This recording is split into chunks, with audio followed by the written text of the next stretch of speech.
This is LWT, your weekend ITV. For the past 32 years, my colleagues and I have been introducing those famous chimes of Big Ben. Right now, it's my duty to introduce the final News at 10.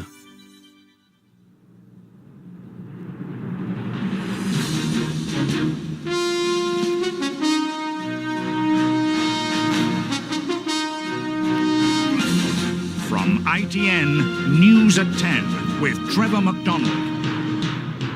Clinton breaks his long silence about Monica Lewinsky. After the leak, Lawrence informants forced from their homes. Prayers in school as the E. coli outbreak spreads. What Lasso and Fowler are saying to each other tonight. Turning back the clock to bid farewell to News at 10. Good evening. President Bill Clinton broke his long public silence about Monica Lewinsky tonight to say he wished her well. He said he hadn't seen her on television talking about her affair with him, but what I hope, he said, is that she'll be permitted to get on with her life, and I hope it will be a good life. Mr. Clinton said that for himself, he wanted to be allowed to get on with being president. Our Washington correspondent James Smates reports. The Monica Lewinsky Roadshow is on the way again, setting out from Los Angeles on the long journey to London, where she plans to promote the book, to give more interviews, to continue raising the money that will pay off her massive legal bills. As the British edition of the book hit the shops this morning, Americans were marvelling at how much interest there still is in her. The interview on US television winning the biggest audience of any TV news program ever. It prompted some extraordinary remarks from President Clinton this evening, making clear there are no hard feelings. What I hope is that she will be permitted measures to help lower and middle income families, 10p starting rate of tax, quite a hefty hike in child benefit, I think, not to be taxed yet, but hints that that may come. But much more about all this at 6:30 on Monday, when you and I no doubt will be talking again, and of course on Budget Day on Tuesday. Michael Brunson, thank you. Still to come on News at 10, today's other main news and sport.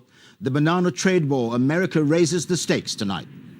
Remembering Lord Denning, the People's Judge, who died today, age 100. Graham Lasso gets the ball rolling in patching up the row with Robbie Fowler. And remember this. Almost the first person we saw was a little and girl. This. It was a day of tragedy. And this. The moment Berliners have waited 28 years for. Look back with us at just a few of the best moments of News at 10's 32-year run.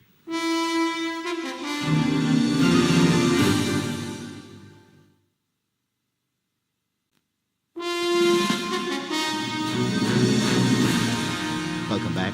Neither side of the banana trade war was giving any ground today. It's the United States against Britain and the EU. Today, the American ambassador in London said it wasn't really about bananas or the cashmere trade, now threatened by punitive American duties, but about playing by the trade rules. Our diplomatic editor, Robert Moore, reports. The American ambassador was summoned to the Foreign Office to be told for the second time in 24 hours that US actions were unacceptable and that a long-running dispute over bananas could lead to a major trade confrontation. And in Washington, President Clinton responded tonight, saying that Europe should accept previous rulings. But we cannot maintain an open trading system, which I am convinced is essential for global prosperity, unless we also have rules that are abided by. Just twice since I've been president, we've won this case in the EU. I think we've won it 4 times over the last 10 years. It has gone, somehow the rules have to work.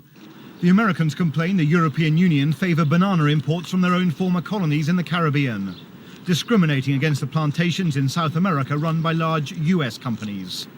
But Britain says the US decision to impose trade sanctions prejudges international arbitration, and the EU warns that American actions could destroy the vulnerable economies of Caribbean islands. We're talking about Caribbean islands which can't do anything else except... Skateboarding dogs and water skiing squirrels will still have their place. And that's the news tonight. From all of us here on the News at 10 team. Good night. A very good night to you. Good night.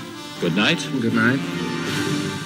before we say goodnight, a reminder that ITN will continue to report the top national and international stories from around the world, as we've always done. Stories seen through the eyes of the best-known names and faces in British television journalism. For me, that begins with the ITV Evening News at 6:30 on Monday. But now it's time to say, on behalf of all my colleagues here at ITN, it's time to say farewell to this programme and to thank the millions of you who have watched us and who have said so many nice things about what we do. So finally, it's goodbye, news at 10. And from all of us here, good night.